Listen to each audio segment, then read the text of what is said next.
Hello, it's Debbie Gilbert from the Business Awards Show, and I'm also the founder of the Best Business Women Awards. And today I'm delighted to be joined by Rachel Peebles, all the way from Scotland, who has a fantastic business teaching children to speak Spanish. That's great. And we tried a little crash course in trying to teach me how to say her business name. And those of you who listen to the podcast know that I don't always get pronunciations right. So I would go, Debbie. Try it. Estrellas Brillantes. That's it. Well done. Yeah. Is it? Is that good? Estrellas Brillantes. Yeah. Oh, you It's say double L. That's the U sound in it. So that was really good. What does it actually mean, Rachel? That title. It means shining stars. Oh, I love it. Oh my goodness. Because of course we're all about the stars at the award. Yeah. That's great. It means shining stars. I wanted to have a name for the business that was Spanish, but I wanted to. It has been a bit tricky for people to pronounce over the years, I have to say. But my logo's a little star, and I wanted to just have the sort of shining stars to encourage children and adults just to shine and just to reach their potential and to help them. I love it. Be language learning stars. Oh, that's amazing. So, Rachel, tell us your story, though. I mean, what were you doing before you set the business up, and what's been the journey to this shining star of a business? Okay. It's been probably a bit of a different entry into Spanish teaching than most people. I didn't study Spanish at university. I studied economics, of all things. I've never actually used in my life. When I finished my university course, I moved to South America. I went to Bolivia, and I was there for 9 years in total. I went for a year as a year out during uni, and then I was back for 7 years, and then a sabbatical year later on. So that was my introduction to Spanish. Almost all of South America, Spanish is their first language there. I went as a complete beginner with no Spanish at all. So I understand the language learning journey and how hard it can be to. You learned literally in Bolivia. I learned in Bolivia. I went out. What's life like in Bolivia? Tell us what life's like in Bolivia for people. Very different, very different. I went out when I was 18, so a long time ago. The area that I was in was very poor. There was a lot of poverty,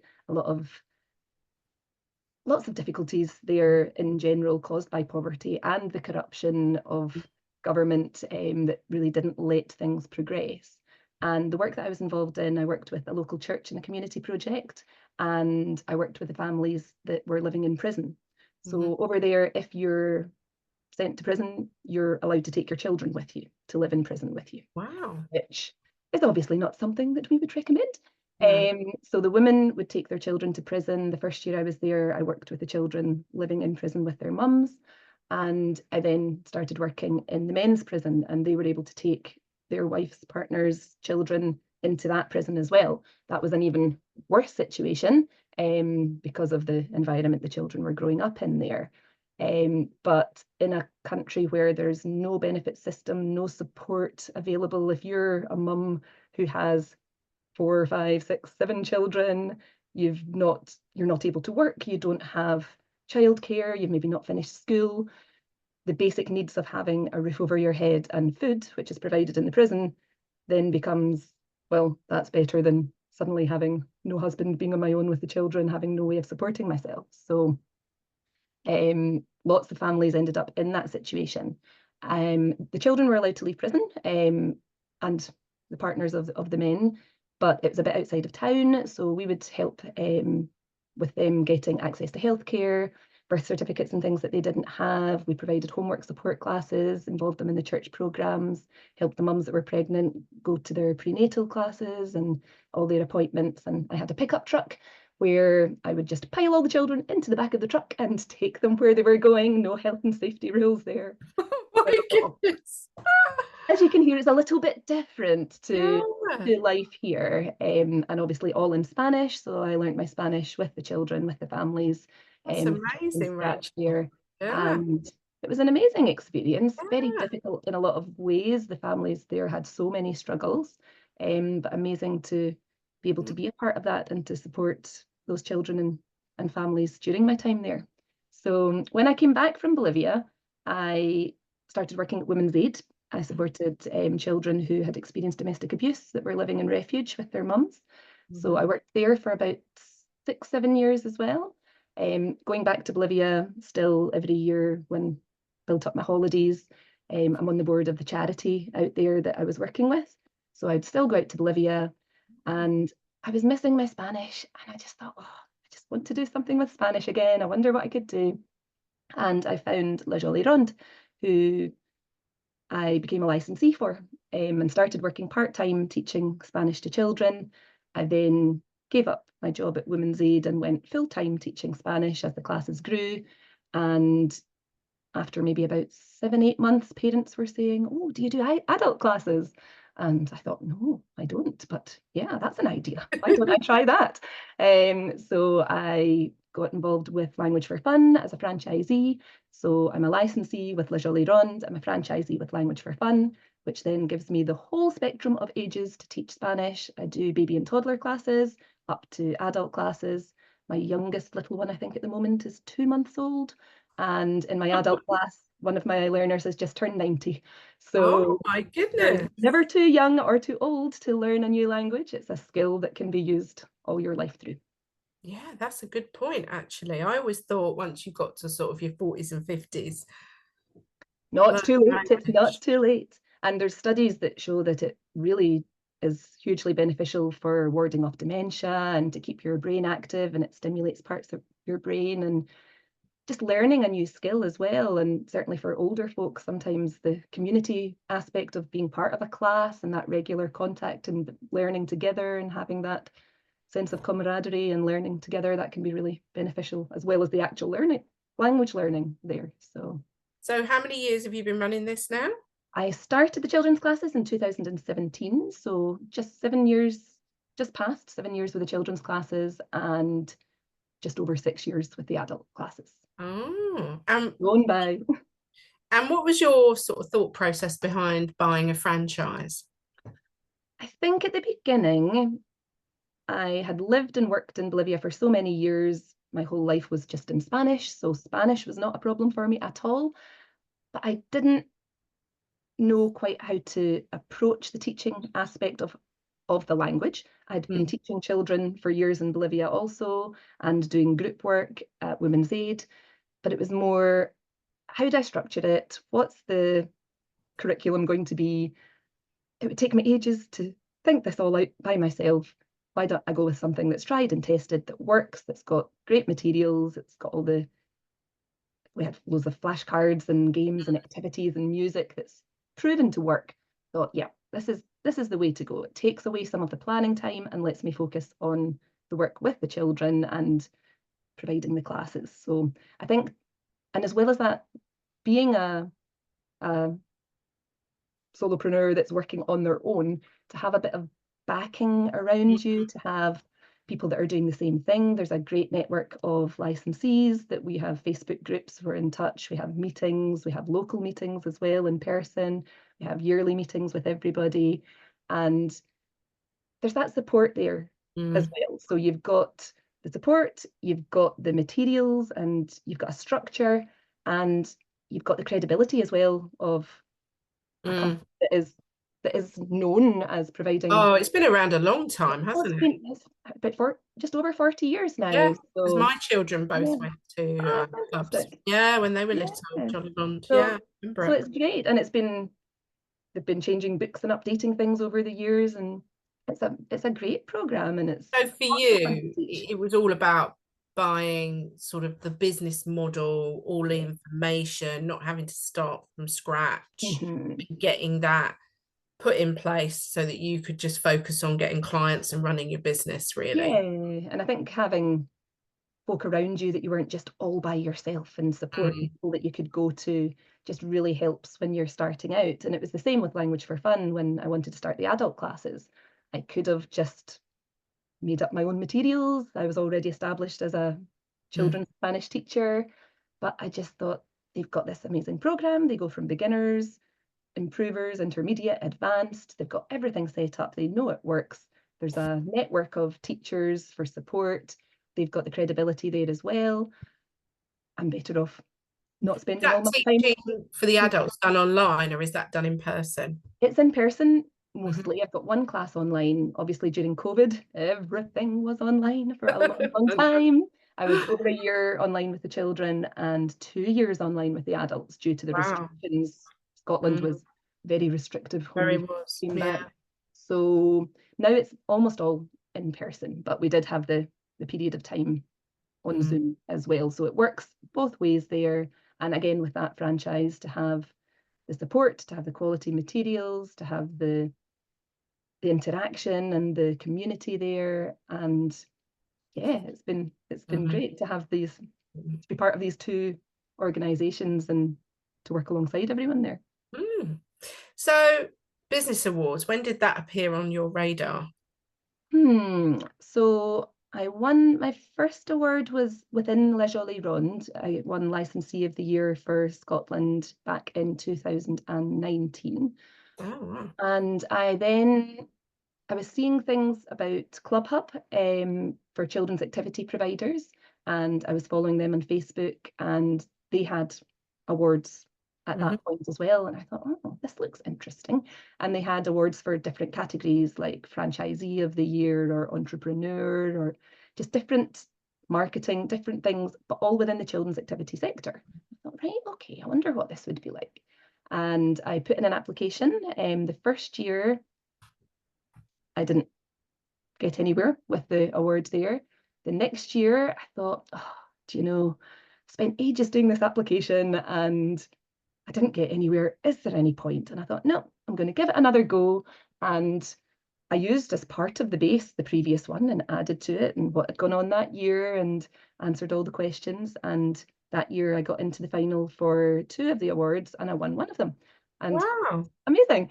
And just to, I think the process of entering Mm, awards is really helpful as well. It's not just about getting to a final or winning an award. The whole process of reading mm, through these questions and reflecting on your business and analyzing where you've been, where you started, what your why is, what your achievements have been, what your struggles have been, what your plans are for the future, really helps you just, right, okay, put things down on paper and see where you are and you've what you've achieved, and to plan things out. And then when you come back another year and you think, oh, that's what I said I was planning, I've managed that.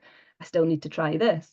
So I think the process of it is really, really helpful as an evaluation tool for a business as mm. well, No, because I'd you agree learn with so that. much from just going through the process of writing that application.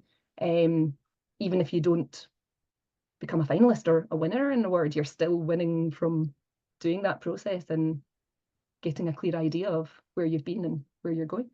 So you've done a few other ones as well. So you've done obviously the Best Business Women I Awards. have. I Um, won a silver award 2 years ago. exactly. And That's you're back again fantastic. this year. How And exciting. I'm back again next month. And so I'm in the final for two categories this time. Yes. And And then then what else have you done as well? Got a few um, others. there has been the Club Hub Awards and Hmm. the Family Network Awards, Business Success Network, What's On for Kids, and the Single Mums Business Network. So there's been quite a few different awards that I've been a finalist for and won over the last maybe 3 or 4 years now. So I can see you've put all the logos on the homepage of your website and they look really good because they kind of roll along.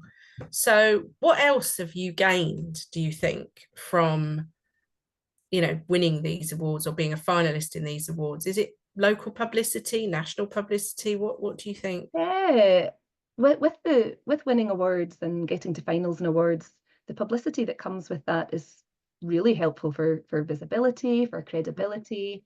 There's been things in the local community magazine that goes out to all the neighbourhood. I think it goes out to about 20,000 people locally, and they promote my classes and then they do stories if I've been doing fundraising events or if I've won awards.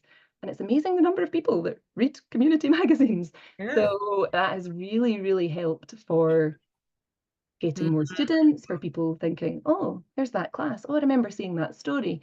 So it definitely helps for local visibility, things in the local papers, things that are shared from the actual awards that you have been in the final for or won, because that then goes out and that helps with your to be seen on other websites for SEO for your website as well. And I think just the credibility as well. If you have been an award winner and it's a reputable organization that you're winning an award from, folks think, oh, right, okay, I'll maybe have a look at this business. So I think for building credibility, building visibility, and yeah, gaining new people that come through that, because maybe otherwise they wouldn't have seen you, or you wouldn't have had that extra something for them to think, oh, well, that's interesting. Why don't I try that class rather than just the sea of classes and the options that that's you out there. have to There's choose so from. much. There's so many amazing classes, and children can learn to do absolutely anything, as can adults. So to have something extra to make you stand out is always really helpful. Definitely. And in terms of a strategy behind which awards you're going to enter, what's your thought process behind that? I think over the years, I've applied for some awards that have been very much children's focused, like Club Hub, because the big chunk of my work would be with children, but also because I teach the adult classes and we do a lot of fundraising with the classes to be able to support the project in Bolivia that I worked with, and a school in Uganda that my friends run as well. There's different aspects to the business. So as well as the children's awards, I then thought, well, maybe a sort of more all-round business award would be a good one to enter, because it's not just children I work with, and there's more to the business than that. So then I was looking at other business awards like yours, that were the first big dinner, the fancy dinner that I went to, which, although the category was children's activity providers, it was all across the board. There were all sorts of businesses there, and that then gives you the opportunity to meet people from different areas, and you're not just in your I'm a children's Spanish teacher category. So I think when there's been awards for more just business in general, other ones that I've applied for have been overcoming adversity or against all odds type of awards as well, which I've gone through different struggles to get to the place that I am now in my business. And I think those sorts of awards have been just really positive to be able to say, hey, things have been really hard, and I've been able to get past these things to be able to get to here. And that then helps to encourage other people as well to say, hey, if I can get an Overcoming Adversity Award with all these things, and just feeling sometimes, what am I actually doing? Am I managing it all? Should I just pack it all in? It's too hard. Just to be able to say, hey, but no, I got this award. This is huge. This is such an encouragement, such a boost. And I can then share that with other people and say, hey, it's really difficult right now, but you just keep going, you keep going. And then you look back and you see where you've come from and what you've achieved. And that's what I hope with these awards, to be able to encourage others to and I think apply for awards to, No, you come across as really tenacious and driven. And I think Scottish women have a bit of a strong ethic in them, because we've got a few people coming down from Scotland this year for the awards again. And I know it's such a trek for you all the way. I mean, it's huge. It's a huge trek. And I think it's great that you're flying the flag for Scotland, all of you, because, you know, you're amazing women and you really are. I do think Scottish women have a little bit of that extra bit of edge to them. Oh, we've got, well, that's very cool to hear that you think we've got an extra bit of edge. I think you have. No, I do think that. I do think that. And what sort of challenges have you had to work through over the last few years with your business? Yeah, well, I started my business not long before my little boy was born. So I was still in the beginning bits of being self-employed. Parent. So then I was self-employed, and then I was a parent, and you realise that you don't get the lovely year off and maternity pay and everything that you get if you're in a stable job. So I had much shorter period of time off when he was little. Yeah, just trying to juggle having a little tiny person and my job. And then obviously COVID hit, which threw everything up in the air for everybody. I think over COVID, I ended up teaching about 600 classes online over that period. just, we had all the kids' classes online. I had babies and toddlers online. I had adults online learning Zoom, trying to get it to continue, because if you were self-employed, you didn't just get your 80% furlough just like that. You had to have it averaged over 3 years. My first year, I barely worked because I just started, but it Okay, so counted. that lowered it. I know a My lot of people second year, suffered. I was on maternity for part of the year. That lowered it. And then I just got back in. So really, that wouldn't have worked. So I had to keep these classes going. Quite soon into lockdown, my husband left, and I ended up being a single parent to my little boy, who was maybe about 18 months at that point, which added another difficulty in with childcare and trying to keep working. And my little boy was then diagnosed with autism when he was just over 3. So there's been all the appointments and trying to navigate how to best support a little one with additional needs there. He's now coming up for 6. So he has made huge progress, but as Good. anyone with children with additional needs knows, there are always lots of extra complications in there. And yeah, trying to keep my business going as a single parent with a little one with additional needs. And I always struggled with organisation, with planning, with procrastination, with last minute craziness before everything. And through looking into my son's autism when he was little, I started thinking, I think there's something here that I've maybe not picked up on. And I was diagnosed with ADHD just over 2 years ago, which was, I was over 40 when I was diagnosed with ADHD. And I think a lot of women now are being diagnosed way, way later because it just wasn't Wasn't recognized. a thing. No, It I wasn't totally recognized. agree. And all the tick boxes are all aimed at hyperactive little boys and not how ADHD often presents in women, which can be quite different. So nothing was ever picked up on when I was younger, but through my life, it has been a huge thing. I just didn't know what it was before. So I think that diagnosis has definitely helped to try and understand struggles that I have with lots of different things, and then to be able to look for support with that and how I can try and be better organized and get things done and get support with the things that are hard for me, put structures and strategies in place for the things that I do find difficult. But yeah, running a business by yourself and not having someone to help steer you in the right direction can be very hard when your brain's not always cooperating with you. Yeah. Wow, you have really overcome a lot, Rachel. I mean, really, you should be so proud of yourself and what you've Thank achieved. you. I appreciate that. No, that's good because Some it's days I feel like I have overcome lots, other days I feel like I still have a long, long way to go. But obviously I they're think we all have it. There's never an end to the entrepreneurial journey. oh no, it's just an It's an ongoing thing. ongoing journey, but yeah. Yeah. But I think what you've achieved is incredible. And Thank so you. really then, if someone's listening to this and they think that they might be neurodiverse, then your advice would be to go and seek support and try and get advice and get a Definitely, diagnosis, really. definitely. I think it, it's not a magical cure to have a diagnosis, No, but it helps. nor is medication, but medication has definitely helped me, as has ADHD coaching and support that I've been able to put in place through Access to Work, which has been hugely beneficial. But I think knowing and just being able to understand and accept more the differences and struggles and realize that there's a cause behind them, and it's not just that I'm crazy scatty and last minute and chaotic and all over the place, and that's just because I choose to be that way. I think that has helped. The problem is that there's just not a quick way to get diagnosed with No. anything, and the waiting lists are so huge, and the private costs are also huge, and I think that is a huge barrier for people getting the help that they need. But the sooner you go and look to be referred or to get a diagnosis, you're at least in the queue.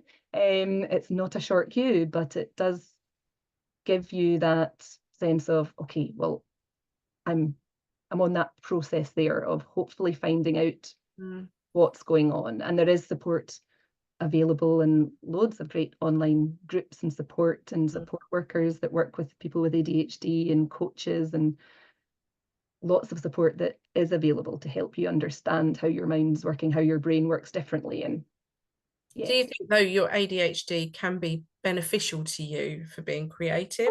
Oh, definitely. I mean, I think there's that creativity, thinking outside the box, going for things that maybe other folk might think, oh, that's a bit of a risk. Oh, I don't know if I would do that. And I think definitely there's huge benefits to thinking differently and approaching things differently. And I am able to do lots of things just like that. I think, oh, I've not planned this. What am I going to do? And boom, it happens, and the inspiration comes and the creativity comes, but not only after a huge amount of stress and, oh no, how am I going to do it? This is not the way I wanted it to be. I didn't get this done. I lost this. I left this at home. Where's my stuff? So yeah, it varies from day to day, whether it is a hindrance or a help. But yeah. I think anyone that struggles with ADHD issues would say that some days they feel that I can power through and get so much done in a really short period of time. I did my dissertation in a week because I had to, and there was a deadline. But other things, I would love to be able to sit and plan and organize and do things in advance and get everything done. I would love that. I really would. I know, but sometimes you just have to work with your strengths and then get help with the weaknesses. I think that's very true. You work with your strengths, and where the weaknesses are, you recognize them, you admit that, and you look for help, and you don't just try and do everything. Because if you're fighting a losing battle, if it's something that you just can't do, you need to find help to do it, or else you'll just be bashing your head up against the wall every time. Or if something you don't like doing, we all procrastinate about the things we don't like doing in business. Yeah. I think there's this misconception that we have to do everything. We have to do our bookkeeping, we have to do our marketing, we have to do whatever it is the business that you're doing as well, and plugging in all of these extra things. But actually, sometimes you just have to take a step back and go, I can't do it. I'm not Superwoman. I can't do all of this. You do, because when you work for yourself, I mean, I'm a Spanish teacher. In theory, I should be teaching people Spanish, but there's all that extra stuff that you've just mentioned. There's the marketing, there's the I can't teach. Admin. I don't have you people must have loads of admin. There's the admin. Anytime anyone new wants to come to class, it's getting them all organized and in. It's then getting them signed up. It's trying to promote the classes so that I get these leads to come in, and then working out all the finances and doing my tax return and planning to get all the locations and paying royalties and all these other things. It's not just about what you do. It's all the extra stuff that's piled on. And like you say, you just can't do it all. There's not enough hours in the day. We don't have the capacity to do it all. I mean, there are lots of systems online now, great things that can automate things that make a big difference. Having systems that can do things for you and getting people in to support with the things that they're good at and can do quickly, rather than things that you would take a week and eventually do semi-well when they could just do it. So I think, it's really important to recognize your strengths. I think so. And I think play to your strengths and try and get support with that. And I mean, I think, you probably don't realize, but I think what you've achieved is nothing short of incredible. Now I've heard the rest of your story. Thank you so much. To learn Spanish, living in quite a deprived South American country, and then bringing that back to the UK and turning that the way you have into a business and making a success of it, and dealing with marriage breakup. I've been there myself, so I know. Not easy. It's not easy, and dealing with bringing up children and running a business. But I think it does give you that flexibility running a business when you are a single parent that you don't necessarily get from a 9-to-5 job. It does. And I think from my background working in Bolivia and learning Spanish myself, I know what it's like to learn Spanish. I've also got all that knowledge of the culture and the experience. And I think for children as well, and for adults, to be able to share that aspect as well is really important. It's not just about the words and the communication. It's about learning about other people and how they live and how their cultures are different, and to be accepting and understanding of others and their way of doing things, seeing where differences are, where we have common ground. And I think rather than just studying Spanish at university and then teaching it, to have that background has helped make things a little bit more real there. And it's also then allowed me to bring in the other aspect to the work of doing fundraisers and Christmas programs and summer clubs and things that the children here can then support children elsewhere that need help, and realize that, hey, if our class start fundraising here and we each bring in a couple of pounds to guess the birthday of the bear, and everyone in all the classes does the same, we can do Tell a me a bit lot when more we about work together. a bit more about the charity then that you're supporting out in Bolivia. The charity is called Fundación Totai. Totai is a type of palm tree, and they have a health centre that provides low-cost health care to the local area, and they've got a community education programme and a sports school to have activities that children can come and play football, basketball, play in the local leagues, get help with homework, get one-to-one tuition when they're struggling at school, and they've got specialists in ENT. That's always been the core there, but also they've got other medical specialists that come and do surgeries there. So that was the organisation I worked with when I was there. And during COVID, we did an online bake-along that all the children baked at home with me here on the computer, showing them what to do in Spanish. And we raised money to set up a little classroom with tablets for the children to do their schoolwork, because over there they didn't have access to phones and tablets and computers to do online work. So we've done activities like that. We've supported holiday programs for children in other parts of Bolivia and providing medication for them, because there's no NHS. If you don't have money for medicine, you don't get medicine. So we've supported a few things in Bolivia, and my friends work in Uganda with a charity called Change Tomorrow, that they went out as a newly married couple to work in Uganda and took over this school. The building was falling apart, and they have made an amazing difference there. They've got children from 3 years old up to, I think, primary 3 and 4 now.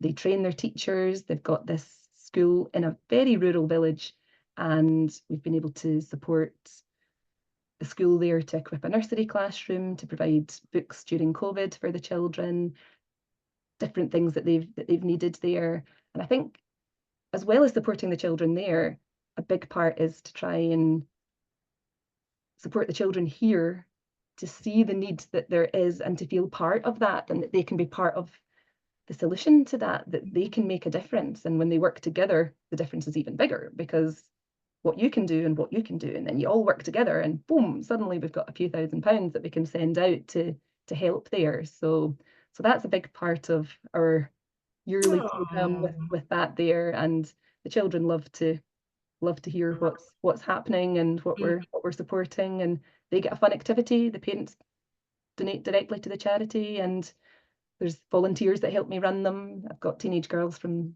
the local church that I go to that help me, university students that study Spanish, and it's just a bit of a group effort that we all work together to Oh, that's amazing. You make a must send difference me the there. links, and then we can put those into That'd be the great. Thank you. I show appreciate that. notes and share those with people, because Brilliant. often people want to get involved with projects which are benefiting people overseas. So that's great.